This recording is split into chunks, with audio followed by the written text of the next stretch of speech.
Well, hello, everybody. I want to welcome you guys to the April Plane Talk. I want to thank you guys for joining us for this, our monthly webinar. For those out there that don't know who I am, my name is Tim Graves. I'm one of the co-founders of Graves Golf Academy. My brother and myself, Todd Graves, founded the Graves Golf Academy about almost 23 years ago now. We founded this academy on the principle of Mo Norman's golf swing, the single plane swing. And I'll give you guys a really great story. I'll give you a quick story that's really, really cool before we even get going tonight. I just did a short game school out in Phoenix about a week ago, about a week and a half ago, actually. Had 20 students out in Phoenix at the most gorgeous facility in the world. If you guys haven't been to our facility at Legacy Golf Course, you got to get out there. But we did this amazing school out there, and on the second morning, I did a little Q&A session. And one of the students in the school said he wanted to tell us a story, and I said, okay. I said, if you want to, and this is actually the student, I trust him. His name's Bob, and I trust him wholeheartedly. He's been in many of our schools. He's originally from California. Came in, now he moved into Vegas. And anyway, he told a story about him he lives down in Vegas, and he went out to Mesquite for the long drive championship. And when he went out there, he was sitting in the stands in the gallery, and Bryson DeChambeau obviously was out there doing the long drive. Many of you saw that on the Golf Channel. He was actually out there doing the long drive championship. Well, Bryson looked over into the gallery, or looked over into the all the people sitting up in the gallery, and saw Bob's hat with a G on it. And Bryson saw him, pulled him out of the gallery, and said, "I want to sign your hat. I love single plane." He knew the G was Graves Golf. He pulled Bob out of the audience because of that. And so he signed it. And Bob thought that was really cool. Obviously, Bryson knowing who we are, knowing all about the single plane, and so on. Well, the second day, Bob went back out to see the second day competition, and Bryson Bob said he was about 3 rows back, and Bryson saw him again. And this time, Bob had a big round hat on. And Bryson pulled him out of the audience and said, "I want to sign your hat again," and signed his big round hat. And and then what he said, he looked at him, he started saying, single plane rules. That's what Bryson was saying. He said it for quite a while. So we thought that was really cool. Obviously, Bryson knows about us, and we know all about Bryson and so on. But guys, we're not a little entity out there. Single plane's not a little entity out there anymore. No, people think it's this thing that's put off to the side, and not many people know about it. Literally, one of the top players in the world's out there pulling one of our alumni out of the crowd with the G on the logo on the hat, pulling him out of the crowds, yelling single plane rules. So that was a pretty cool story. But anyway, thought I'd share that with you guys. But what we're going to do tonight is we are going to do basically April has been short game month. I assume you guys master your short game month. I assume you guys know that. I hope you enjoyed the Masters and everything else there. But it's master the short game, your short game month. And guys, part of that, obviously, big part of the short game is obviously putting, and that's what we're going to cover tonight. We're going to cover some putting games tonight. We're going to cover some fundamentals of putting. We're going to talk about some putter fitting. We got all kinds of stuff we're going to go over with putting tonight, okay? Remember, putting is 50% of the scoring. In fact, about 50%. In fact, if you want the exact number, for the average golfer, it's actually 43% of the scoring. For a below average golfer and a below average golfer for males, a male shoots 97, a female shoots 107. So if you actually don't break 100 most of the time you play, your percentage of scoring of putting will actually go up. But for the average golfer, it's about 43%. So it's almost half of the game, okay? So if you don't putt well, if you don't understand putting, if you don't have good fundamentals, if you don't have good mechanics, you're going to struggle at the game of golf. But the other thing about putting, and you guys, and hopefully you know that if you start watching our material, you've been watching our material, is that putting is directly related to the full swing. The way we teach golf, the way we teach our model, is everything about putting and the mechanics of putting directly relates to your full swing. So if you're making mistakes in your putting, I guarantee you're making the same mistakes in your full swing. Or if you've got good things going on in your putting, I promise those are good things that are going on in your full swing. But that's the crazy thing. So think about it. If I can tell you I can fix the mechanics, the fundamentals of your putting, and that's also going to translate to your irons and your hybrids and even your driver, it's going to relate all the way up. Isn't that amazing? And that's what we talk about a lot, and it does two things for us. Number one, if I told you that, I convinced you that, which is true, and I'll even show you some more of that tonight. If I could show you that, how much more would you want to work on your putting? Because you guys, we can work on our putting all day, all night. We can do it inside. We can do it outside. We can do putting all the time. So number one is it doesn't wear us out like working on the full swing, which I know for a lot of people, myself including, it's tiring going out there and working on the full swing. But putting will, guess what? Working on putting fundamentals will help your full swing. Also, if I can convince you of that, you'll give you some more time on putting instinctively or inherently, you'll work on your putting more than normal, which will also dramatically lower your scoring, since it is almost half of your scoring, okay? So, guys, I want you to understand that, realize that. We'll talk about that more as we go through tonight. So what we're going to do tonight is We're going to do that. We're going to talk putting. I'm going to talk, and then I'm going to give you, there's going to be a few videos we throw in. I think we got about 4 videos we're going to put in there tonight. And there were some putting games we did. They're basically what we call a practice aid type games. Putting games I've done my entire life. And when I was in college, I did these a ton. And now as professionals, I'm doing them even more. They're putting games to really help you with your game and with how to take it to the golf course. We'll go through those games. We'll kind of throw those in tonight. And then in the end, if we have some time, we'll hopefully we can get some questions that can come in tonight, and we'll go into a few questions at the end.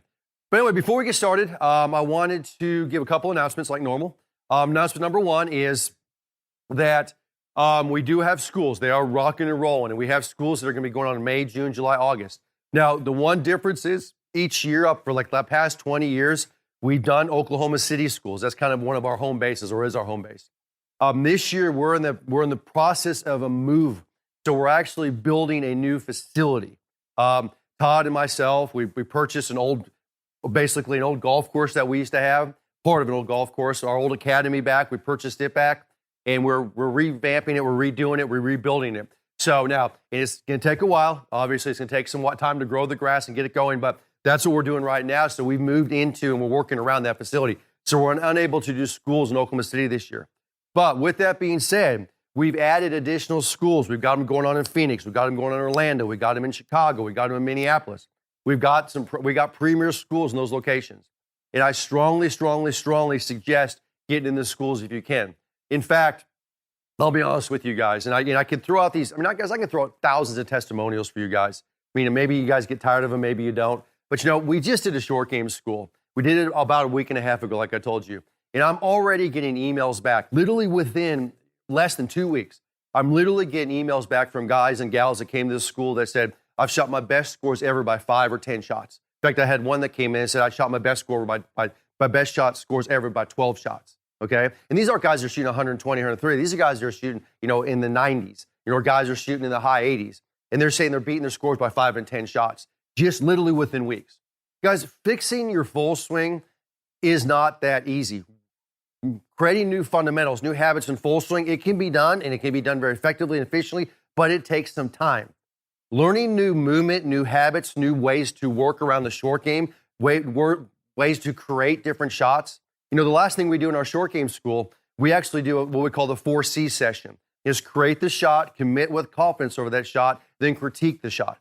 And we do this whole 4C session around the green for a couple hours. We go through all these different shots. I'm telling you right now, just understanding how to play those different shots and getting a different idea how to play those shots dramatically lowers your scores or lowers your handicap, much less than helping you with the fundamentals around those. So guys, it's, really the short game schools we talk about are the scoring schools. It's the dramatic scoring schools and getting so much better in the scoring part of the game. But you guys know all our schools are going to help you with scoring. All our schools are going to help you with fundamentals. And there's nothing better than getting in person. And I promise you that, okay? So anyway, our schools are coming up. Guys, if you want, please get into those. We'd love to see you guys in person. The last one I want to talk about, and just throw it out here real quickly, is just to understand, and please make note of this. Most of you guys probably seen the ad. The Epic Super Hybrid, they're still available. They're almost out. Callaway, basically what they did is this is the hottest hybrid in the market. And the reason it's the hottest hybrid in the market is because it was built like a driver. It's a titanium-based hybrid. I'll be honest with you, it's the most expensive hybrid to produce in the golf market. You guys, you can look that up on your own if you like. But this Super Hybrid, they put it on sale, and they told us that we could be the first to offer these. Now, everybody's offering them now because obviously it's been a while since they put them on sale, but they have a very limited amount of heads. In fact, I know they've only got a couple hundred of the number 5s left. They've only got like 150 of the number 4s left. But these ran when they first came out, and that was less than a year ago. When they first came out, they were $400 new. We now have them for $259 for you guys, custom fit to you. So for the length, the shaft flex, the grip size, the whole jazz in the club, we can fit it up to you perfectly in the $259 each. Now, once they're gone, okay? They're not like they're going to produce more of these and everything else. Once the heads are sold out, they're gone. So if you guys are interested in that, give me an email. I'll work through it. I've sold, since they put the flash sale out, which was a few weeks ago, I've literally sold thousands of those. That's why the heads are running out pretty quick, okay? So anyway, so that's really all the announcements for the night tonight, short and sweet announcements. But let's get into putting. Let's talk about this because, this was Master Your Short Game Month. And obviously, this webinar, I really, really, really want to dedicate it to putting, okay? And first things first, I want to talk to you guys for a couple minutes here, and I'll put it up on the board, I'm just going to put some numbers up here. And the first number, we've already talked about a little bit, is understand the 43%, okay? 43% up to 50%. Never forget those numbers, okay? That's the percentage of the short game, or the percentage, of the scoring that occurs in the putting green, right there, 43 to 50%. But here's the one I'm going to throw out. I'm going to throw out a couple numbers here to really hit home. Michelle, and these are numbers that were done. These are statistics that were done by the United States Golf Teaching Foundation. These were done by hundreds of thousands of rounds of golf and just keeping stats of those golfers. And here's the first one. For a 30 handicap golfer, okay, or a person that shoots about 100, male or female, doesn't matter, okay, they average 45 putts per round, okay? For a 20 handicap golfer, okay, or somebody that shoots about a 90, they average 38 putts per round, okay? For a 10 handicap golfer, person shoots about an 80, they average 34 putts per round, okay? For a scratch golfer, for someone that typically shoots about a 70, okay, they average 30 putts per round, okay, 30 putts per round. For a professional, a tour player, PGA, they average 28 putts per round. In fact, that 28 is kind of the golden number, meaning if you average over 28 putts per round, if you're 29 or 30, you'll lose your card. And that's kind of a known fact out there on tour. So look at the difference here, 30 handicap. So here's the issue. If you're a guy that shoots 100, you're trying to go down to a 90, literally 7 shots are in your putting, just in your putting alone. If you're 100 guy who shoots 100 and you want to go down to an 80, you've got 11 shots, so 11 are in putting alone. So if you notice, you can go work on your full swing in your long game, which we all want you to do. That's all important, everything else. But understand how just fixing your putting will dramatically improve your scoring. And most golfers don't realize that. Number one, they don't keep stats well enough. Number two is they don't want to focus on the smallest part or what they think is the easiest part of the game. It is absolutely amazing how many golfers will call me and say, I have a pretty good game. I'm a pretty good golfer. I go, what do you shoot? And they'll say, well, I shoot, 85 to 90. And they say, but I'm a great putter. I have a great short game. And I'm like, I know if they start keeping stats to their rounds, I promise you their stats would match up to this. It does for everybody. So anyway, I wanted to throw that out because number one, start adding it up. When you start going to putting, start adding it up. See where you're at. Literally, when you pull out the putter and you're on the green, and they obviously, believe it or not, when you're off the green, they don't count as a putt. They still count as a chip. But when you're on the green and you hit a putt, add them up.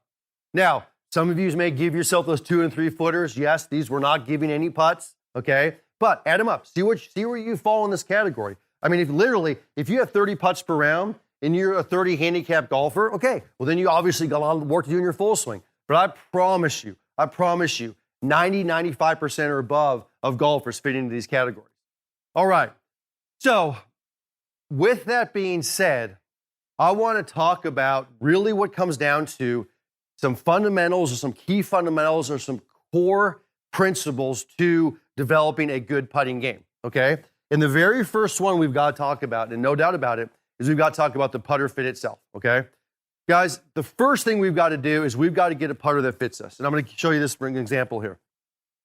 First thing when we have a putter is we want to get a faced balance type putter. So no matter what putter you guys have, it's real simple to do this. Take the putter, hold it up, balance it on your finger, and that putter should stay level to the ground. So that putter should stay level or parallel to the ground. If you hold it in your finger and the toe goes down, that is a toe down putter, okay? Well, that's not the way we preach putting. It's not the way most people in this world use their putter and so on. And that's what I mean by that.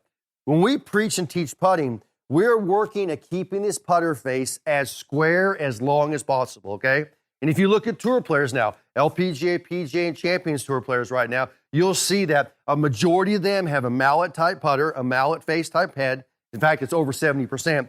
And a majority of them have face-balanced putters, okay? I don't know the percentage of face-balanced putters. I've really never been told that, but you can watch it on TV. In fact, It's well over 70% of all the major tours have mallet type heads and have face balance type putter. And the reason is when you have a mallet type head, because you can put weighting on the extreme of the putter, on the extreme edges of it, it creates the biggest sweet spot. Even the golfers who practice every single day in their putting, they want a good sized sweet spot. And the reason for that is because if you start missing towards the heel and toe just a little bit on those 20 footers, those 30 footers, those 40 footers, we want to be able to have that putt still get good distance. The last thing we want is a real small sweet spot, and all of a sudden we hit towards the heel and the toe, okay, and it comes up 10 feet short. And all of a sudden we hit one towards the heel, and it comes up another 5 feet short. And then so you're on the fourth or fifth green, like, man, these greens are slow today. And because you have such a small sweet spot, and you're missing the toe and heel, or you're going to the toe and heel a little bit, and you're missing that sweet spot, and all of a sudden you swing it a little harder, and you hit the sweet spot, where does it go? It goes 10 feet long or 15 feet long. Well, with these mallet type heads, okay, which is obviously the most popular putter now, it increases the sweet spot, or what we call, or the industry calls the MOI, okay, the moment of inertia. So mallet heads, face balance type head, that we also want for the length to fit us perfectly. And it's critical for the length to fit you perfectly. I'm going to show you why here, okay? And here's why. Obviously, you got two different length putters here, okay? And this one right here, this putter fits me perfect. And as you see, when I take this putter right here and I set up, when I hold the end of the putter and I put my hand below it, my arms hang down comfortably, now I can take a stroke and the ball's directly below my eye line. Okay, directly below my eye line, which creates the most ideal, best stroke on a putter. When that ball's below my eye line, my arms hang down comfortably, it's a perfectly length putter. Now the putter face will stay square the longest. Okay, well now what I have here is I have a putter that's too long. Well, here's what happens. If I go to the end of the putter, which is how I keep consistency, now my elbows flare out. Okay, there's no way for me to get my elbows in. Well, when the elbows flare out, now there's not a natural movement of a straight back and straight through. In fact, the elbow will typically go out, which closes the putter. Then the elbow will go out, which opens the putter. So it doesn't create the ideal type motion, the ideal type movement. So now what we're going to do is what most golfers do is they'll choke down. But here's the problem. You start choking down, the putter's too long for you, it becomes inconsistent. Because one day you're choking down to here, one day you're choking down to there, one day you're choking down to here, one day you're over here. It doesn't make any sense. Okay? And the number one thing I would ask the golfers, what do you want in your golf game? They say, I want more consistency. I want more consistency. Well, here's the problem. You start choking up and down in a putter, and you even go a couple inches or an inch or half inch difference between this putt and the next putt, or today and the next day, you're inconsistent. And the reason it's inconsistent is this. When I get to a certain position, as you saw with this putter, when I hold the end of it, it's directly underneath my eye line with my elbows basically relaxed and in. When I get a putter that's too long, I'll choke down to try to get that position, okay? But that's the inconsistent part. So now I go to the end of it, because that's what most people feel comfortable, and I'll either have the putter too far out, which creates an arc, which is inconsistent putting, or what I'll do is I'll start choking down, but the lie angle won't fit me. Because if you get a putter that's too long, it's a guarantee the lie angle is set up for that length of a putter, and when that lie angle is set for that length of a putter, it's not going to fit you when you choke down. Well, here's the problem. Notice, when I set this putter down, this putter is sitting flat in the ground, perfect. That fits me perfect, okay? Perfectly flat on the ground, love it, okay? Well, now when I take this putter that's too long for me and I choke down, the heel's up on the putter. Well, the second the heel's up on that putter's not going to want to go square to square. As it hits the ball, it will twist, okay? A heel up or a toe up putter is not sitting square at impact, or it won't hit square at impact, so it'll twist. So part of what we fit for you guys is length of the putter and lie angle of the putter. And that's critical, because when you make impact with a putt, we want this putter flat in the ground, and at impact, we want it flat basically on the ground, okay? So length and lie angle are critical to have good putting. The next thing in the putter fit that what's become very much in vogue, well, before we get there, is the grip size. We want to get a grip size that matches your hand size. If the grip is too big, okay, you lose feel in the putt. Definitely lose feel. If the grip is too small, you'll grip it too tight to control the putter, and you'll also lose feel. You will lose touch. So you want to grip on the putter that's comfortable for your hand size. Now, that grip may be compensated for arthritis. It may be compensated, for long fingers or short fingers. That's what we work. We work on a proper grip size for you guys. Then the last thing on Putter Fit now in this day, which is very, very interesting, is they now have what we call Stroke Lab putters out there. It's the highest technology in putting.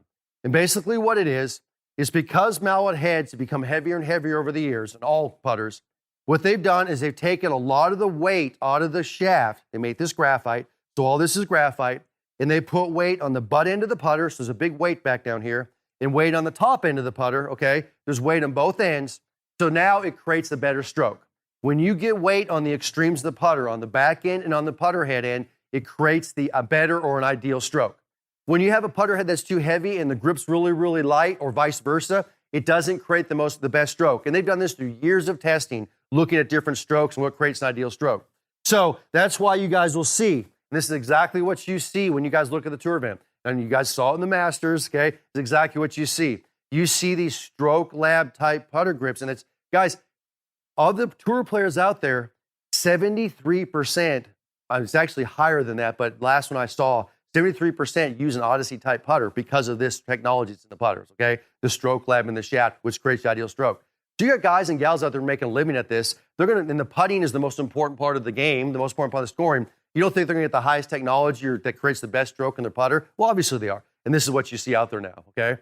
So anyway, when we fit you for a putter, it's length, lie angle, okay? We're gonna recommend Stroke Lab, obviously. It's grip size. We work on that for you. And guys, we can fit you exactly for a putter. That's no problem at all. In fact, I do it every single day. I can fit you guys for a putter, okay? And if you have a question, again, my email is timg@gravesgolf.com. timg, real simple, @gravesgolf.com. I can send you the putter fitting link, or you guys can fill it out, send it in. I'll respond back to you guys, and we'll talk about that putter fitting for you guys, okay? So that's number one with the putters. We've got to get a properly fit putter for you. It's critical. It's amazing. The thing that drives me the craziest, one of the craziest, a lot of things do, but is when I look at somebody's bag, and whether they've been fit by us or fit by somebody else, hopefully if they work on a single plant, they've been fit by us, and their driver, and their fairway woods, and their hybrids, and their irons are just fit perfect. They're beautiful. And I get down to the wedges and the putter, and they're not fit. So the most important scoring part of the game, which if you put wedges and putter together, it's close to 75% of the scoring, don't fit them. That's crazy. You're saying so 25% of the scoring fits you, but 75% doesn't. And guys, if your putter doesn't fit you, that's almost half of your bag doesn't fit you. Think about that. Half of the scoring in your bag doesn't fit you if the putter doesn't fit you. All right, so that's critical. Now, I know we're gonna kind of jump through this tonight, and I wanted to throw some videos in there, but the first video I want to show you guys tonight, and this is really what we call practice A type setting.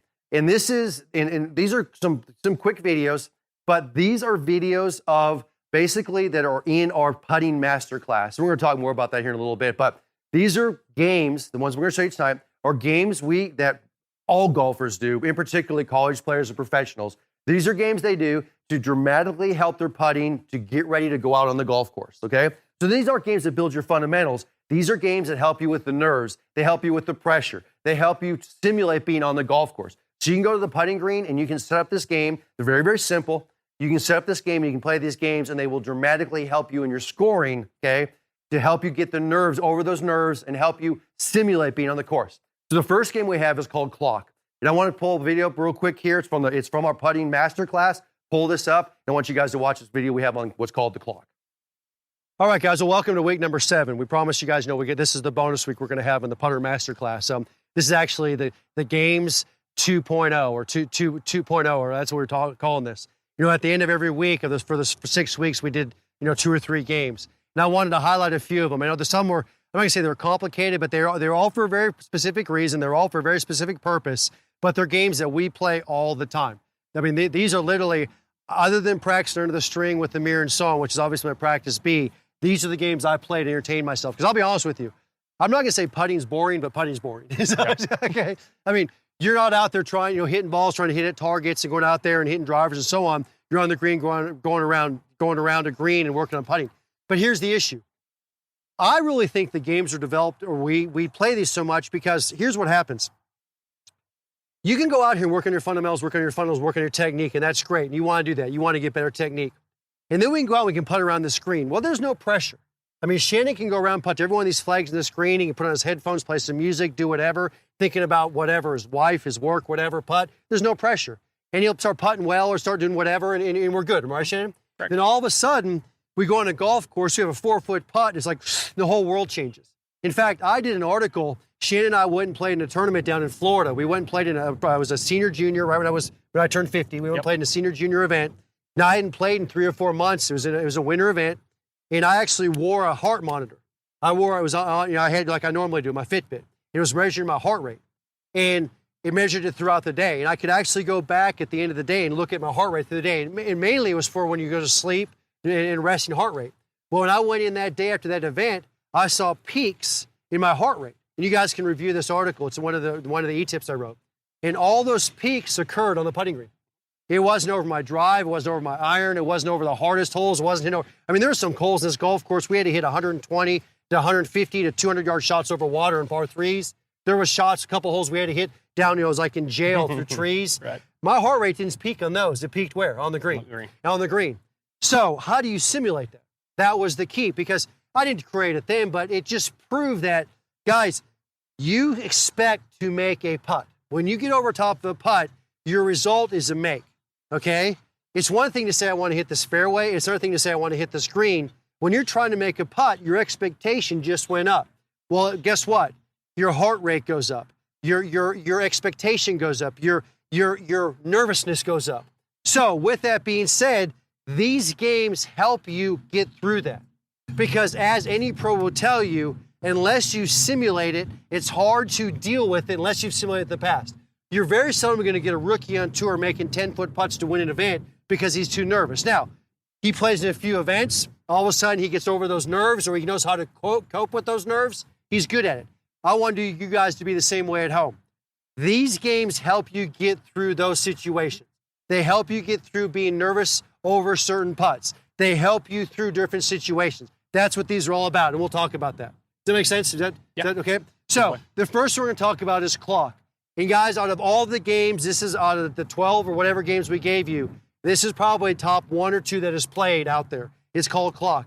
You will hear different versions of it. We're going to show you this version. What we do is we have 2 golf balls. We're going to start 3 feet back from a hole. Usually it's about a putter length. I will take a tee. I will mark that spot. Just assume that is 12 o'clock. If you guys want to just remember that spot, mark with a tee, that's fine. Now what Shannon's going to do, he's got 2 golf balls with tees on it, okay? He's going to set up over this and put the tee down in the golf ball. So he's going to set it down. Very quickly, he's going to line up both these golf balls, okay? Guys, most of the time from 3 feet, there's going to be a little bit of break, but obviously not more than outside the cup. So we set it up. He's going to sit back. He's going to putt the ball, okay? So he's on position, 12 o'clock. He's going to go ahead and putt it, okay?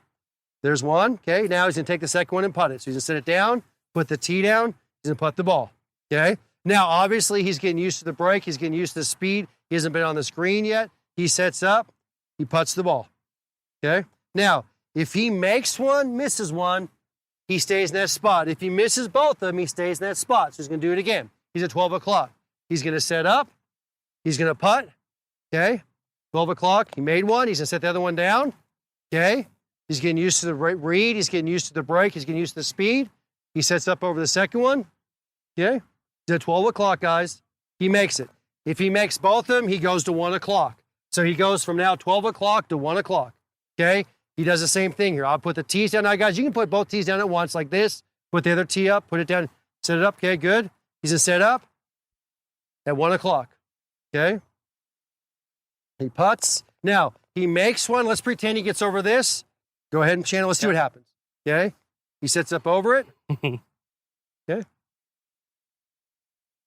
Okay, he made one. He missed one. He's still at 1 o'clock, okay? So he stays at 1 o'clock.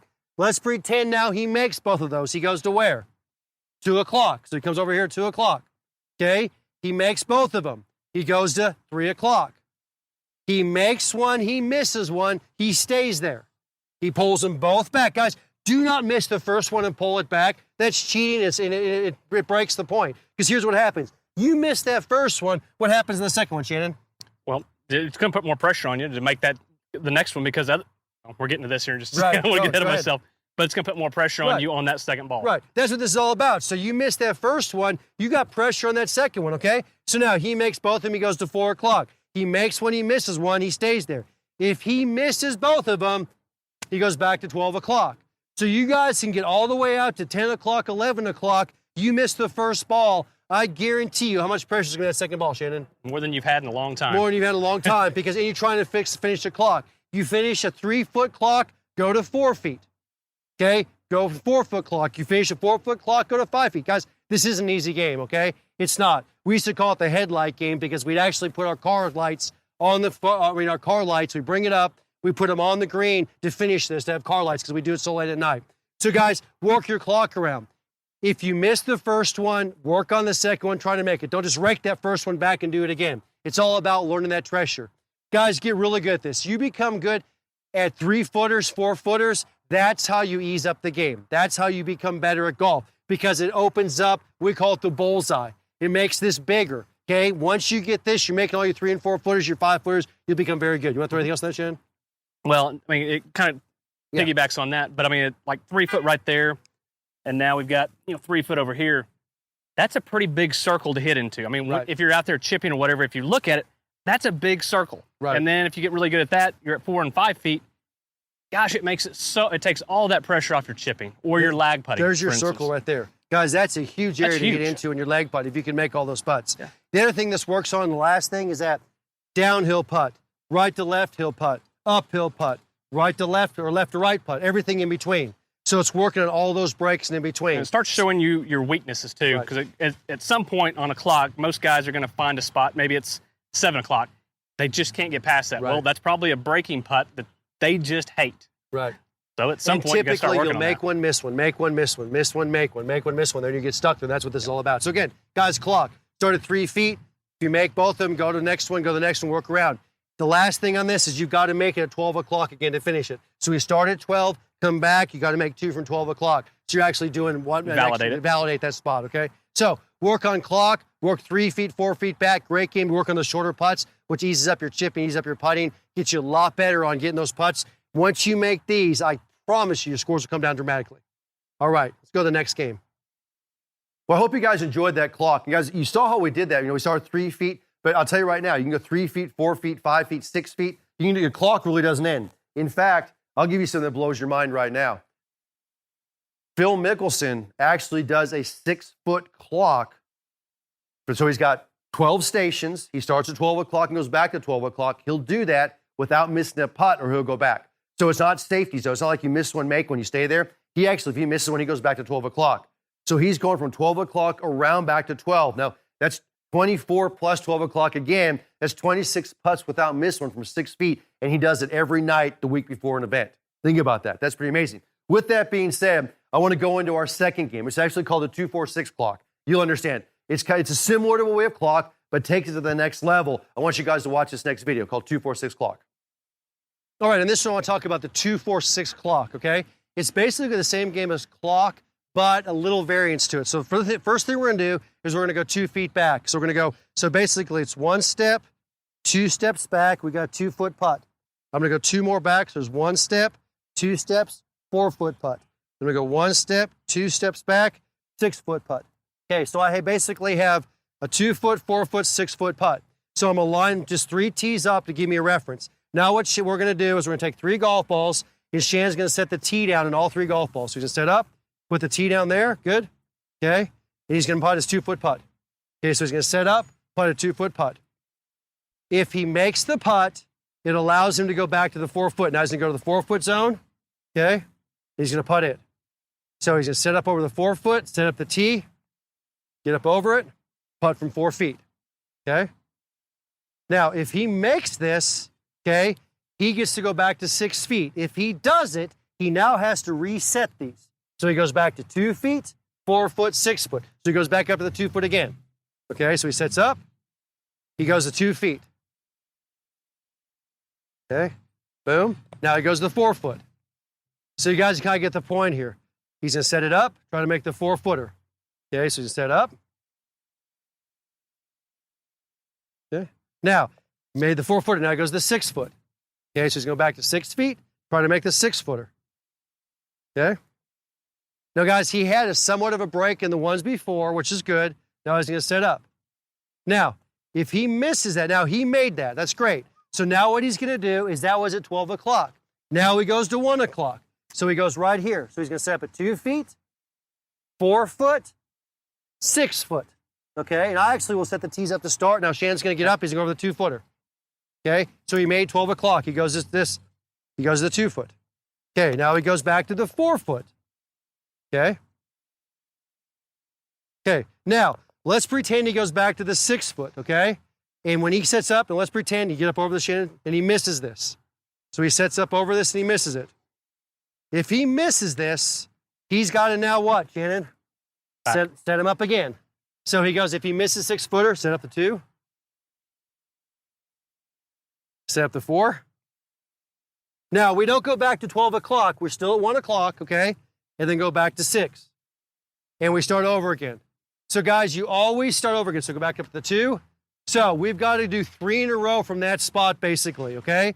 So 2. Now, if he goes and misses the 4, just go back up to the 2 feet, okay? Don't go try the 6. So now he goes to 4. Okay, one more time. Yep. Okay. Okay, now, just like that, he missed. He goes and set the 2 and the 4, okay? You guys understand the point. He makes all 3, he goes to the next one. He makes all 3, he goes to the next one. Here's what this does. It's about 4 points. Number 1, works on all different breaks. Okay, right to left, uphill, downhill, the whole jazz. Here's number 2. Shannon, when you missed the 6-footer and you got back over this 2-footer, how short did that feel like it was? Well, it's like I can't miss. Yeah, right. I mean, pretty much. That's the whole point, because here's the deal. If you just focus on 2 and 3 footers, in your brain, those become long. If you're working your way back, those 2 and 3 footers seem short, don't they? Yeah, because it takes no time at all to step up here. It's Right. like, It feels like they're really, really short. So this actually builds those putts, those ones that seem like they're even shorter. But you work your way around the clock. What I suggest to do here is start at 12. Maybe you get to 4 o'clock or 5 o'clock saying you're done. You don't have time. Mark it down in a book. Come back tomorrow. Start over again. Your goal is to get past that. But you need to make a 2, 4, and 6 consecutively to move on. We do 12 o'clock, 1 o'clock, all the way around. Repeat 12 o'clock, you're done. So again, guys, this is working on a little bit longer putts, but it also in your brain makes those shorter putts seem a little bit shorter, doesn't it? Yep. Works on all the break. Great game to work on those putts around the hole again. It will dramatically lower your score. All right. So I hope you enjoy that second video. Now, guys, these videos are all on our putting masterclass, okay? And our putting masterclass is very in-depth, very detailed. In fact, it's almost 8 hours of instruction that goes through many different sections. It starts with fundamentals. It goes into setup of those fundamentals. It goes into how you process those fundamentals. It literally has 11 sections, I think, of just fundamentals alone. The next thing, yeah, I need you to pull that up again if you would, because I'm looking at this thing, I'm like, oh, I can't really talk about that. Yeah, I can do it. Yep. Yeah, I'll do that. Yeah, I'll do that one. Okay. Yep. Okay. Well, I hope you enjoyed that 2, 4, 6 clock. You saw how that actually took it to the next level, okay? In fact, like I told you about, Mickelson actually, this is, when he does clock, he actually goes, he'll into a 6, 8, 10 clock. I mean, think about that. That's crazy. Guys, so if you can complete a 2, 4, 6 clock and you're good at, which not many people can, but if you can go a 6, 8, 10. You can even bring it further, okay? So anyway, guys, those are 2 games. The first one, the clock, and the 2, 4, 6 clock are 2 games that dramatically will help you improve or really work on those nerves and work on those shorter putts. Because think about it. If you start making 3, 4, 5 footers all the time, think what it does to the bullseye on that green. So now when you're chipping or you're leg putting, you've only got to get with a certain distance and you'll make that second putter get up and down every single time. And that's what's huge. That's massive, okay? Guys, and the reason we're bringing this up is that this is all part, because I mean, I'm going to cover this stuff for less than an hour tonight or an hour, okay? We actually have the putting masterclass, which I did I think it's about 2 years ago now. And it literally is 6-week program. It was 6 weeks that we put together that was talked all about putting and the fundamentals of putting. In fact, the first 2 weeks literally talked about hands and grip.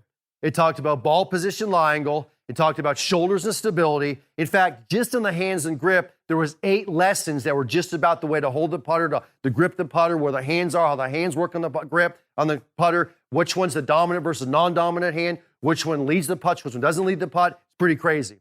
Then we talked ball position and lie angle. And we literally talked about where it is in the stance. Why? And actually, times you change the ball position you're putting. How about that? That's going to freak some of you guys out. I mean, I don't have time to go over that tonight, but literally, did you guys know that at times you might actually change the ball position you're putting? Yeah, there is. When certain situations on the green and so on, certain times when you're on the fringe and so on, you need to change the ball position of the putting. There's actually 8 lessons on just ball position and lie angle of the putter. Then we actually have the shoulders and stability. And that's crazy.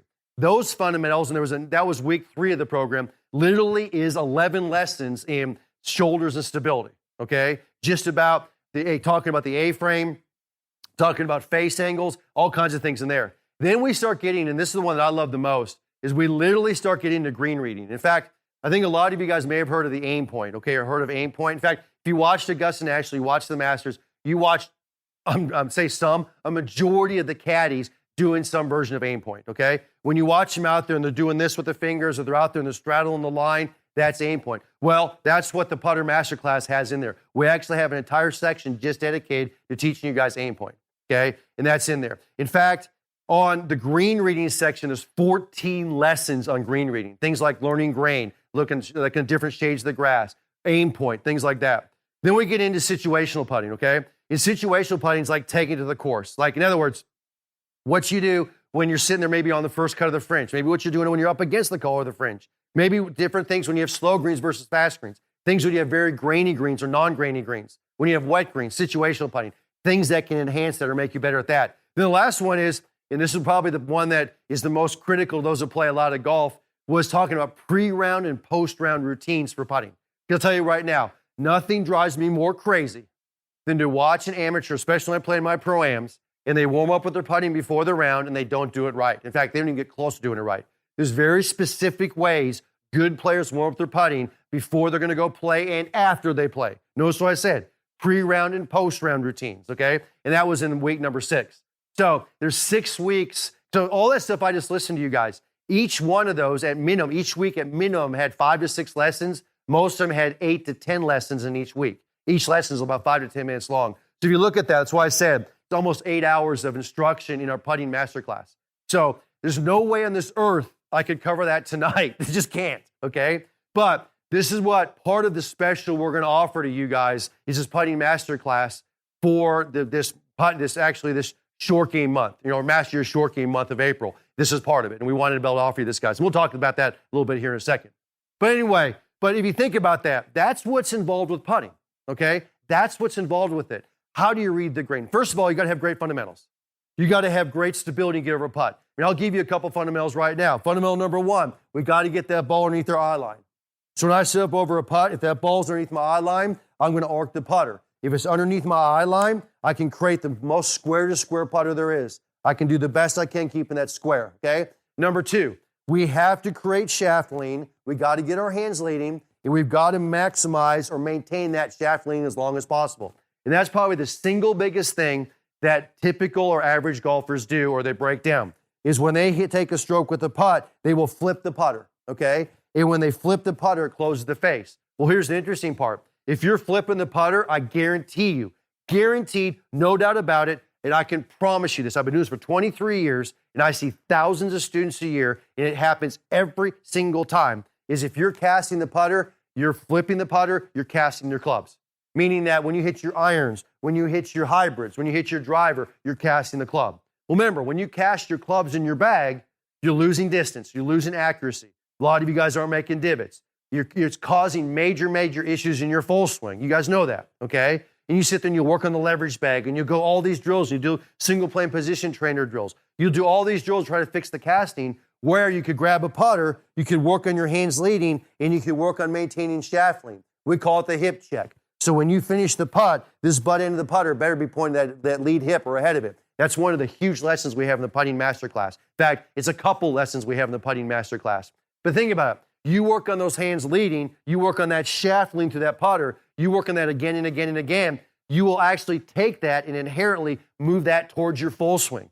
You will do that. So you're getting what I call the 2 birds with 1 stone. I'm sure you guys have heard this many times from me. Not only are you correcting your scoring part of the game or enhancing that or getting lower in scoring, you're also helping your full swing. It's amazing how many guys I will talk to will say, I had 2 feet of snow on the ground for 3 weeks. That went out there, and all I did was putt inside. I took the Excalibur out, and all I did was putt inside. And then all of a sudden they come up and they go hit some balls, and they go, I've never hit the ball better in my life, and I didn't hit a ball for 3 or 4 weeks. And I'm like, yeah, because you worked on your putting, you worked on your hands leading, you worked on squaring the face through impact, you worked on the shaft lean through impact. So they get it, but a lot of them don't know why. But that's it, guys. It's all related, okay? Okay, well, now what I'm going to do is and again, I don't want to shortcut this, but I have 2 more videos I want to show you guys. And before the night runs out, I want to pull these 2 videos. These are another fun videos. And this one right here, this next video we're going to show you is actually called Pullback. And this is a game, I still play it today. In fact, I do this, I probably play this every couple days. The pullback is actually what we called a card-like game. And people used to laugh about this. In college, the team would have to finish pullbacks, okay? So in other words, 18 holes of pullback, where you take the balls, you put them up to the hole, you pull them back, and you put them in. You'll see the video. And if you missed one, you go back to 0. You have to start over again. You'd have to complete 18 holes without missing one, or you couldn't go home that night. And I can't tell you how many times we had to take up cars and pull them next to the green and put the car lights on the green so we can get light on the green because they're putting after dark, okay? It's not an easy game, but it's a great game, okay? So I want you to look at this video, and what we did was called Pullback, okay? Guys, let's we're going to talk about pullbacks. Now, I'm going to do a little addendum to this because there's 2 different ways to play pullbacks. I know we can show you both. Shannon plays 1-ball pullbacks. I sometimes play 2-ball pullbacks, but it's called pullbacks. It's a very common game. In fact, this is probably the second most common game behind clock that's played, okay? So basically what this is working on some longer putts and short putts. This works on lagging the putt and about shorter putts. So the first thing we're going to do is Shannon's going to set up. Now let's pretend on this screen we just have this hole today. So it's just this one. All the other holes are busy today. That's fine. I'll show you this. Shannon now is about 20 feet back. He's going to set up. He's going to look at this putt. He's going to hit the putt. He's going to set up over it. He's going to hit the putt, okay? Obviously, trying to get as close to the hole as possible. If it makes it, it makes it. If not, now what he's going to do, if it makes it, okay, now, if he makes it, that's great. That's 1. Okay, so he's got 1 hole. So now what he's going to do is he's going to take the ball, and he's going to go to a different spot and a different distance. So now he's at 25 feet, okay? So he sets up, okay? He's going to do the same thing. He's going to putt to the hole. Okay. Good putt. Okay, now, guys, that was a great putt. He's literally, 8 inches from the hole. Uh-huh. Now he's going to pull it back, and you pull it back 1 putter length. So he's going to set up. Now, as he pulls it back, he's going to read it and set the tee. So he sets it up, gives it a quick little read, okay? Sets the tee, just like you would if you're playing, okay? Okay. Sets the tee down. Okay, now he's going to putt it.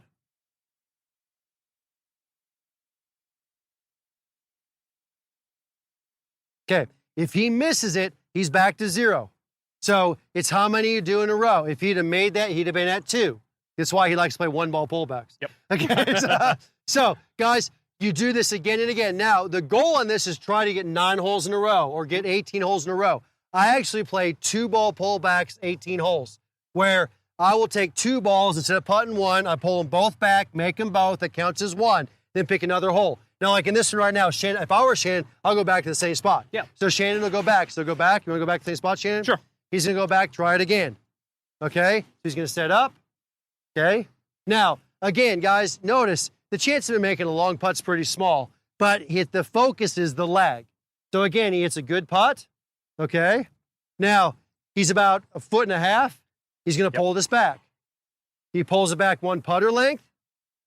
He sets it down. Okay?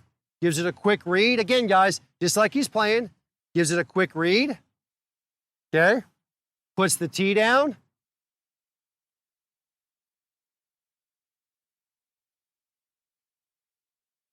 Okay? Now he's going to putt.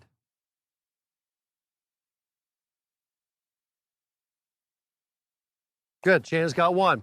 Now he'll go to a different hole. Guys, what I want you to do on this, side hill, uphill, downhill, 15-footers, 30-footers, 40-footers, all different break. If you have a green that's wide open, go from hole to hole to hole. Go to this hole, go to the next, go to the next, go to the next. Go different distances. This is a lag game. Don't go from 10 feet.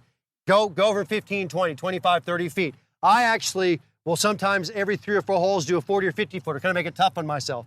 But see how many holes you can do in a row. If you can't get 9 holes, if you miss one, you're back to 0. It's about how many you can do in a row. So play one ball pullback, make it a goal. Try to get 9 holes in a row. Try to get 18 holes in a row. It's pretty hard, but that's the way to play this game. Do different instances. You want to throw anything on that? Yeah, because if you're 2-putting, if you're hitting greens in regulation, 2-putting every green, scores are going to get a whole lot better. Right. And so that's kind of what that's why I like just 1 ball. It really, to me, it puts me in this is a playing situation. And notice something here. Even if Shannon hit this ball up 1 inch from the hole, he's still pulling it back about 3 feet.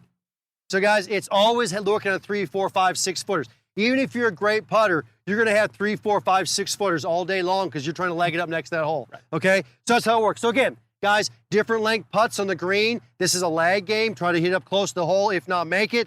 Once you get up there, pull it back from the hole 1 putter length. If you make that putt, you've got 1, you go on to the next hole. See how many you can do in a row. I promise you, this will dramatically help you limit 3 putts and dramatically help you lagging putts. And like Shannon said, 2 putt every green from a distance, scores will go down dramatic. All right, well, I hope you enjoyed that game. Now, remember this in pullback. I mean, here's the deal. Whether you're doing clock, whether you're doing 2-4-6 clock, whether you're doing pullback, guys, I do not expect you to finish the first time. No way. But let's say you go do the pullback drill. Let's say you get through 3 holes. That's great. Take a notepad, take something, write down, I completed 3 holes today.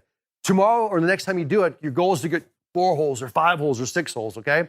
So you're just trying to improve every time you go out there. And remember, improving is going to be by working on your fundamentals, by creating better fundamentals. Is the face square? Are you hitting the sweet spot? Are you keeping that putter down the path? Are your hands leading, okay? There's a lot of fundamentals. Do you have a good A-frame? Do you have good stability? Where's the ball position? Is it correct? Is it underneath your eye line? Are your feet set properly for you? All those fundamentals. I mean, there's a lot of fundamentals that go to putting, and they're individualized also for you guys, okay? And I'll tell you what I mean by that. Everybody sits there and says, how wide should my feet be in putting? Well, let me give you a little secret. A real tall guy is going to be wider than a shorter guy, okay? That's the stability. It's called the A-frame we create. The A-frame creates the optimal stability. Here's the A-frame. If you're shorter, you don't need as wide a stance. If you're taller, you need a wider stance, okay? The next thing we have is they'll say, how much do I want to bend over at the waist? Well, you bend over the proper distance to get your arms hung down to get the ball underneath your eye line, okay? So we want to get in a good position to get that ball underneath your eye line. There's some guys that want to bend over too much or not enough. We want to bend over that we fit into the putter to get the proper line angle that the ball's underneath the eye line. Well, now all of a sudden, we have a certain width of a stance and we have decent stability and the wind starts blowing 30 miles an hour. Well, guess what? We've got to increase our width. We got to increase the width because we got to get more stable. We got to get that A-frame more stable. Okay, guys, and again, all this is the putting masterclass. I cannot stress this enough. This masterclass I'm talking about, which again is 6 weeks worth of lessons and then a Q&A to follow, but 6 weeks worth of lessons that have numerous lessons each one that go over all these situations, okay? Which is obviously the most important to your scoring. But the reason I bring that up is because let's say you're out there today and you're doing a pullback game and all of a sudden there's no wind and it's perfect out and you can get through 3 or 4 holes or maybe 5 or 6 holes. You got through 6. Great job. All of a sudden you go and try to do it tomorrow, it's blowing 30 out and the greens got a little bit quicker. Well, you got to make some adjustments. I mean, if you try to keep that same width of a stance as blowing 30 and the greens are faster, guys, if you don't make the adjustments, you're not going to get close to that, okay? And if you wouldn't play golf, you'd be shooting worse scores because of that. You got to assume for those conditions, okay? A big part of putting. People don't understand that. That's a huge part of the game when it comes to putting, okay? Now, I want to give you guys one more video, and this is another game we play, and this is the Four Corners game, okay? So I want you to watch this. This is the last putting game we did, but I'm going to do for tonight. It's actually called Four Corners. I want you guys to watch that. All right, let's talk about Four Corner. This is actually the one game I probably play the most. I do play clock a lot, but I love Four Corner. I think it's a great game. This is a game that kind of teaches you that make it, no break it zone. So let's keep it real simple. It's 4 corner. Think of 4 corners like a box. So right now, and I'm actually going to set the 4 tees out. I'm going to go 5 paces back from each spot. So I'm going to go 1, 2, 3, 4, 5. And I've got 15 feet, so I'm going to mark a tee. I'm going to do this here just so you can kind of get a reference to this. I'm going to go 1, 2, 3, 4, 5. Put a tee. Okay? Same thing here. Go 1, 2, 3, 4, 5. Put a tee there. And then the last spot, same thing here. 1, 2, 3, 4, 5. Put a tee. So there's your 4 corners. Now, I put tees there. If you guys want to reference it this way in a green, that's fine. I mean, so you know those 4 corners. And here's what Shannon's going to do. He goes to the first corner. So right now he's at 15 feet. You got 4 golf balls. He's going to set them down. He's going to get a quick read. Now, on this spot, your putting will give you the read. It's not just getting the read off one putt. So Shannon's going to get up. He's going to get a pretty quick read, just kind of give him a quick reference, and he's good, okay? Now, what he's going to do is he's going to set up. He's going to try to make these putts. So he's going to set up on this, try to make the putt, okay? Now, on all 4 corners here, he's going to putt 4 golf balls. So he's going to keep going with 4 golf balls from the same spot. Okay? This is his 3rd ball. Okay? Here's his 4th golf ball. Okay. Now, from this spot, from corner number 1, Shannon has 2 points. Made 2 out of 4. So it's great. He's got 2 points. So right now, he has 2, 0, 0, 0. So in his head right now, he's 2, 0, 0, 0. Now he goes to the next corner. So he goes to corner number 2. So he sets up on the next corner. So he's got 2, 0, 0, 0. And he does the exact same thing from this. He's going to give himself a quick read. Okay. All right. He's going to set up and he's going to putt it.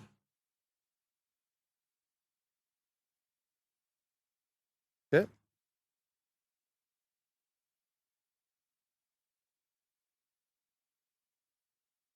Okay.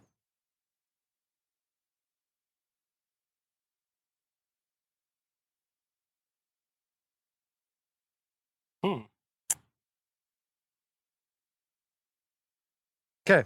He's got 1. So right now he has 2, 1, 0, 0. He goes to the next corner.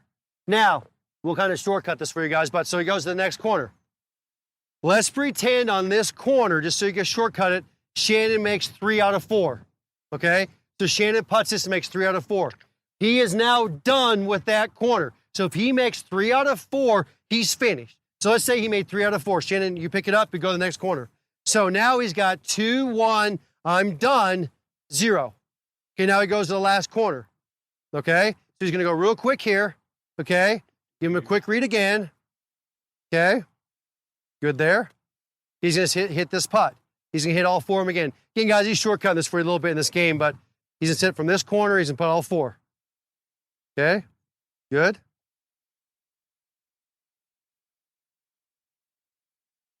Okay. Okay.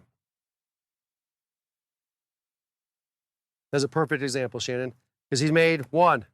He's got 2, 1, 1. He's done with this over here. Okay, so he's got 2, 1, 1. Now he goes back to the original spot. Okay, now we're going to shortcut this for you guys. Let's say he makes 3 out of 4 right now. He's done. But let's say he only makes 2 this time. So he putts, he makes 2. Now he's got 4 from this spot. So he's got 4, 1, 1. Right, Shannon? Yep. Okay, so we goes to the next spot. He adds on what he makes there. You keep going around and around on the 4 corner unless you make 3 out of 4 or you make 10 total. So Shannon's going to, let's say, eventually going to have 7, 3, I'm done, 5. Let's say, it then goes 9, 4, 6. Now he gets to 10. He's finished with this. He's just working between those 2 points. What this does, about 4 different things. Number 1, it has you work on that make it, no break it zone. Or make it, no make it. Past 15 feet, we're focusing on what? Just lagging. Lagging putts. Inside 15 feet, we're working on making them.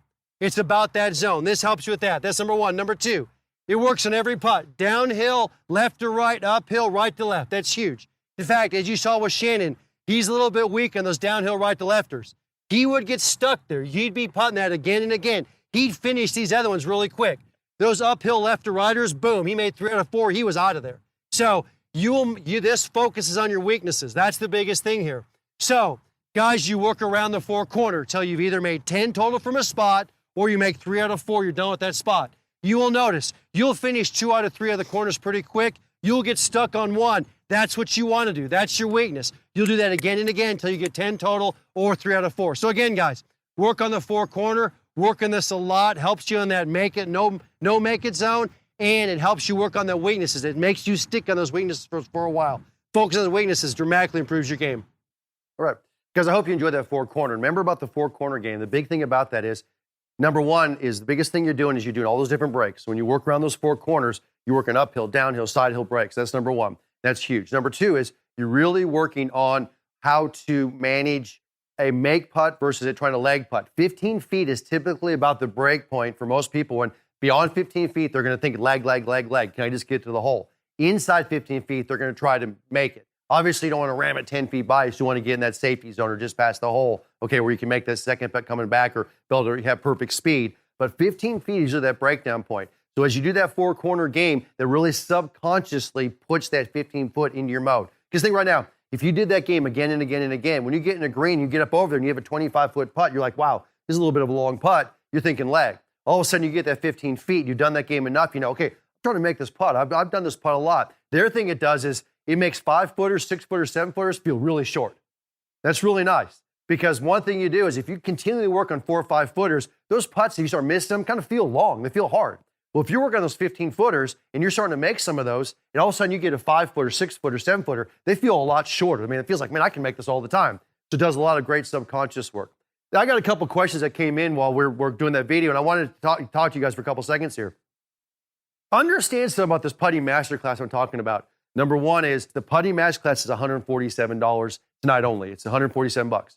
Typically, the masterclass for non-members goes for $499. For members, it goes for $399. That's what the masterclass is typically run for. And the second thing is we do have open enrollment right now for the masterclass, the putting masterclass. Guys, any masterclass we have, we typically don't have open enrollment. We open it up and then we get it downloaded into your guys' information, okay? And so those two things I want you to know. Because when we shoot this and we delivered it at the first time, we did it through 6 weeks. We did week 1, here's 10 lessons. Here's week 2, here's 11 lessons. Here's week 3, here's 13, so we broke it down. Well, we're going to give you that entire masterclass now. You guys will go through it at your leisure, at your time, at your focus, how much time you have. But I'm telling you right now, we delivered it out over almost 2 months. Now you can get it all in one group, but we can only do it at certain times. And we're opened up the putting masterclass now, okay? So for $147, tonight only, I think it's like 1/3 the normal price or more. You can get it. It's open enrollment for the putting masterclass. Guys, I cannot stress getting this enough. This will be the biggest single effect you have in the scoring part of the game. We get in some seriously serious issues in there. And I'm going to talk about this. We even have lessons about if you wear bifocals, about glasses, what that does to your putting. We have lessons about eye dominance in there. I've got the questions that talk about arm lock or the biomech. Absolutely. All this pertains to whether you're using an arm lock putter, whether you're using a short putter, okay? Whether either one of those, even if you're using a long putter, chest putter, obviously you can't anchor it. But if you're using all those putters, every one of these lessons attributes to that. They all work for that, okay? In fact, we have one section there on lessons about the different conditions of putting, like about grainy greens, non-grainy greens, different things like that. We get very much in depth. In fact, the green reading section, I think, has 12 or 13 lessons in there. And literally it talks about looking at eye dominance, how you work on the arms, how you working on the setup, what you do different when you're reading break, how to walk around the hole, how to go and look at the different, it talks about all of that, okay? I can promise you, guarantee you, the putting masterclass by far is the #1 masterclass to dramatically affect your scoring the fastest. No doubt about it, because there's the numbers part of the game, okay? So I just want to throw that out because there's so much in there, okay? There's so much in this putting masterclass. Anyway, we got some questions for tonight, and I want to go over those. Okay, question number 1, is there any trigger you should suggest to start with the putting stroke? Yeah, great question. When you sit up over a putt, okay, the putt, you are rocking your shoulders and your arms. You're not breaking your wrist down. You're not moving your body, okay? That's what we call the A-frame of stability. So when you're starting your putt, you're starting the putt with your shoulders. And believe it or not, it's from the back of your neck. We call it the focal point in the back of the neck. So if I sat here and put this in the back of my neck or right below the back of my neck, that's the focal point. So when I set up, that's where a good putt is based from. But if you notice, I basically form a triangle with the arms. And as I set up with that, and the shoulders obviously, that rocks to create an ideal stroke. Now, if the ball's underneath your eye line and the ball's in a good position, the stroke between your shoulders will basically be square to square. As it gets at the edge of your shoulder, yes, it will start to arc in. As it gets past your shoulder, it will start to arc in. But if you rock the shoulders properly and you start it properly with your shoulders, okay, it'll keep that putter face very, very square. The problem is when golfers start with their hands or they feel like they're starting with their arms, they'll get off the proper path. And the path is basically a square-to-square path in between the shoulders with a good setup. And that's the issue. So we want to start with our shoulders. And we want to rock that triangle, keeping those hands leading, okay? What grip shape on the putter do you recommend? Well, a lot of different grips for putters. I can show you a couple examples here. Actually, I got 3 examples here. I can show you some examples here. And if you notice, the first thing on a putter is that we want to get a grip size that fits your hand size. We don't want one that's too small, that's your death grip to try to control it, okay? Think if you had this putter grip size fits me, okay? But let's say you had this putter grip, and let's say that you had big hands or arthritic hands. This one would feel small to you, so you'd grip it too tight. You wouldn't rock your shoulders properly. You'd be too tight over the putter. So now these start fitting your hand size. If you notice, these two are very, very similar. Now, we do not suggest the super stroke grips are not very common as much anymore, and I'll tell you why. Because when you start getting a Stroke Lab putter and you start working on this, there's a very specific weight in this grip. This grip weighs a certain amount, okay? So they get that grip weight to manage with that back weight to counterbalance the club head weight to give you a perfectly balanced putter for perfect stroke. When you start putting super stroke grips on there, these tend to get too light. When they're too light, all the weight goes to the head. When all the weight goes to the head of the putter, okay, you start flipping it, you start deaccelerating, we start not being able to manage the putter head. And they've done this test millions and millions of times. Trust me, they do these at Odyssey. And they show how there's a better stroke of a putter when you have proper weight in the back end versus the front end. But then, so that's another thing to throw in about grip. Their thing about the grip, though, is that you always want at least one flat side. I do not like completely rounded grips. Remember, you can't put a flat side on a full swing grip, like your driver, your wedges, your hybrids. You can't put a flat side. That's illegal. They say it's too easy to grip the club, but you can in a putter. So why would we not have that in a putter? The greatest way to square up the face of that putter every single time is have a grip that's got a flat side. So you guys can see it here. It's got a flat side in that grip. Got a flat side. Even the Super Stroke has a flat side. It's got a flat side in that putter. Well, when you have that flat side lined up properly with that face of the putter, you get your thumbs running down that, or you get the same set every time. It helps you a ton to keep that putter square. The other thing about a flat-sided grip like that is it promotes keeping that putter face square through impact. If you have a totally rounded grip, when you get something round in your hand, you tend to want to release it. That's the feel of the release. Something that's rounded gives you inherently, subconsciously, you want to release that grip, just like your full swing grip. Well, if you get a flat side on it, you don't want to release it as much, okay? Or a lot less. So I want a grip that fits your hand size with at least one flat side, okay, that works for the putter. That's the best thing we can do. And guys, I can dramatically help you with that. I get your hand size. We talk about maybe some arthritic character, whatever it is. I can tell you a grip size that works for you guys, okay? Next question. Is the aim point method still as popular on the tour? It is more popular on tour. It's very interesting. In fact, I'm sure you guys saw a few weeks ago where Keegan Bradley kind of got bashed for using aim point. He got 2 or 3 feet from the hole, and he set up over the putt, and he did aim point.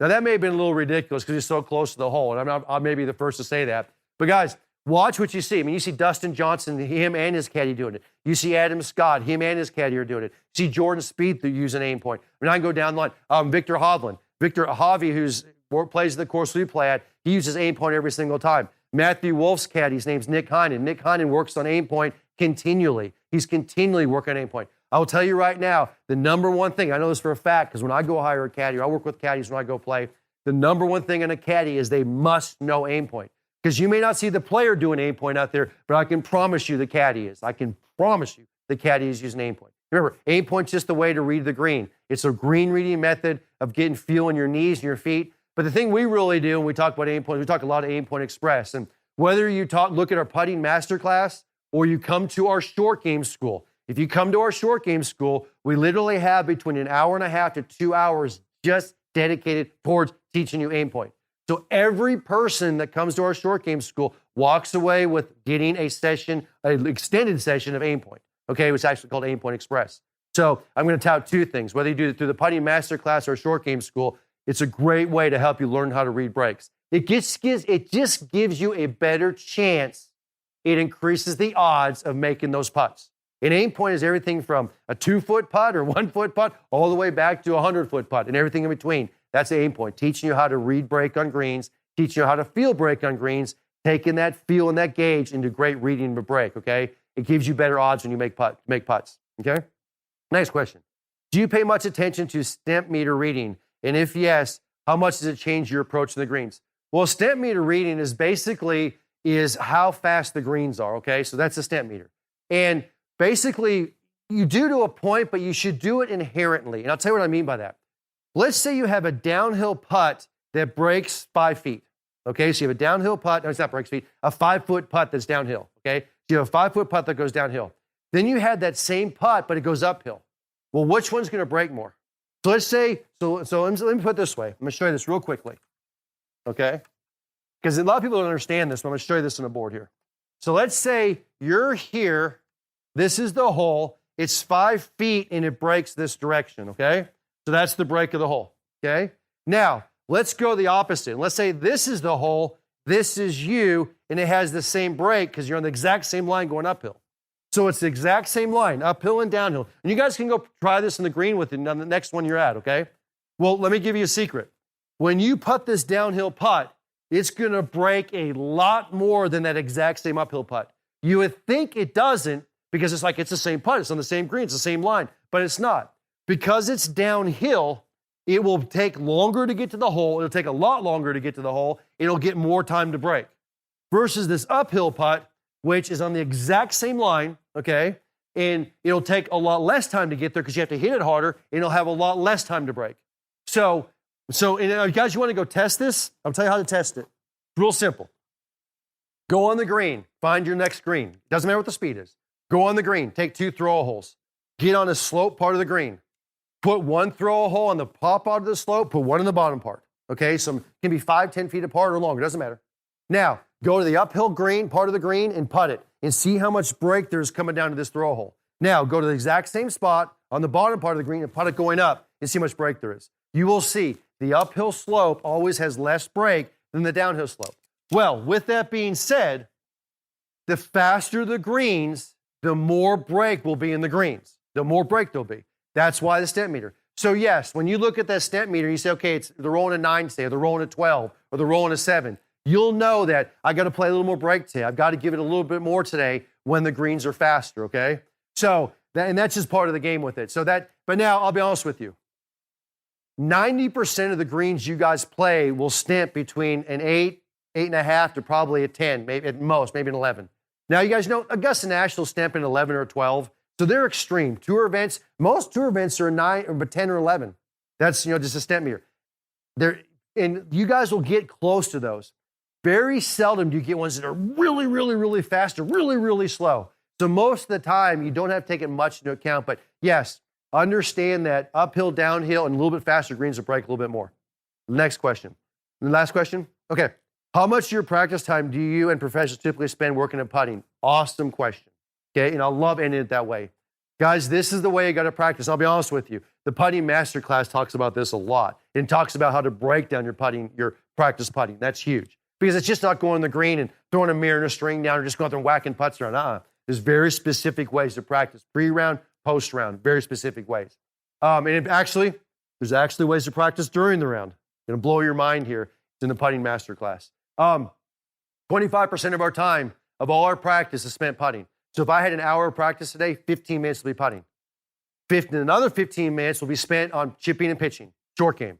So you got 15 minutes or 25% on putting, 25% on chipping and pitching. Then you got 25% on your driver and 25% all the other clubs in your bag. So you're spending as much time with that putter as you are with your driver. You're spending as much time with that putter as you are with all the other clubs in your bag. So at least a fourth of your putting practice should be in putting. And if it's more, that'd be great. As you become better, you will get more time on the putting. So if you ask me how much professionals typically spend, they typically spend close to half of their time on the putting green or putting, half their practice time. I'm not going to tell you guys to get that much yet, but at least 25%, okay? So guys, I want to thank you all for joining us tonight. The special, we always have a special in these public webinars, our playing talks. The special tonight, the Putting Masterclass for $147 for tonight only, okay? $147. This same Putting Masterclass ran, when we first put it out, ran for $499 for non-members and $399 for members, okay? So right now, you can get this for $147 tonight only, or you can get this Putting Masterclass. We keep running these additional specials. I know we've done a lot of specials this month. You guys have seen them, with the April being the short game month. But guys, I'm telling you right now, this will 100%, no doubt about it, I can guarantee you this, will affect your scoring the most, by far. And it'll blow your mind, the details. I can promise you this also. If you watch this Putting Masterclass, you may have some questions when you come out because you want something explained more, whatever, and I'll talk about that coming up. I'll have another webinar. If you guys, I'll have a post-master class like I always do, and we'll answer those questions in it, okay? But I can guarantee you this. There's nothing you're going to come up a topic that goes, he didn't cover that in the putting master class. I can promise you that. We talk eye dominance. I talk head tilt. I talk about ways to move your head differently when you have different eye dominance. I talk about if you wear bifocals, we're wearing non-bifocals. I talk about windy days versus non-windy days. I talk about the perfect way to practice before the round and after the round. I talk about when the greens are aerated. What do you do on aerated greens? I mean, good luck finding things that we didn't talk about in there. Good luck, okay? But hopefully, guys, this will be the biggest single effect you've ever done for your golf game for scoring. To get this, study it, watch it. Those games I showed you, there's more in there. There's a lot more in there, okay? You'll enjoy that. So, guys, anyway, thank you guys for joining us tonight. Thank you guys for joining us for the April Short Game Month. Hope you enjoyed the Putting Masterclass, guys, and we'll talk to you real soon.